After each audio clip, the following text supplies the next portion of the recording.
Hi, Shane Searson here to talk about the next Daily Drumming Influences Revisited.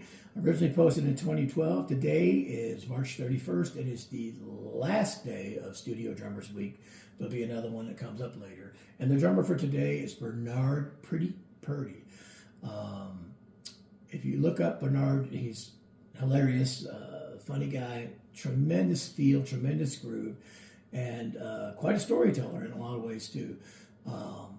He's on a lot of Motown tracks, supposedly on Beatles tracks. I'm not even going to get into that because I don't know how to say if it's true or not.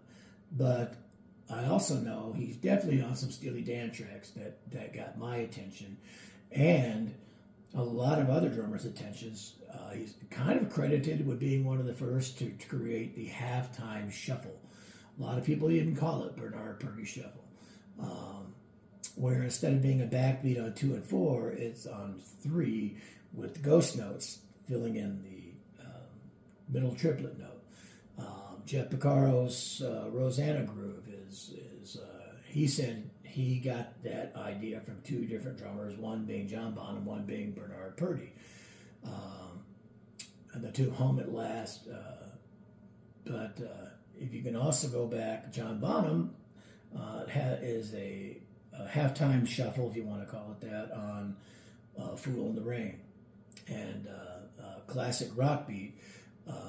And I don't know if he got that basic shuffle idea from Bernard Purdy or not, but anyway, Bernard Purdy is definitely credited with doing that, and he's played on thousands of records and thousands of recordings, but probably best known for his shuffles.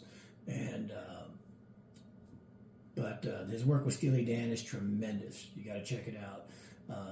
But if you go on, there's great clips of him just sitting there talking about shuffling and playing and talking and kind of jamming and doing some great stuff. Definitely somebody who influenced me just by learning about a lot of this came from Modern Drummer magazine because it put a face with the names and gave them an outlet when they started interviewing some of these guys, and you became more aware of who these people behind the scenes were, and a lot of studio drummers just weren't getting that recognition. And Bernard Purdy is one of those guys who now we look back and find out how many tremendous recordings he's done and how much of an influence he is. Definite influence on me and somebody worth checking out. The last drummer for this first Studio Drummers Week. On March 31st today, it is Bernard Purdy.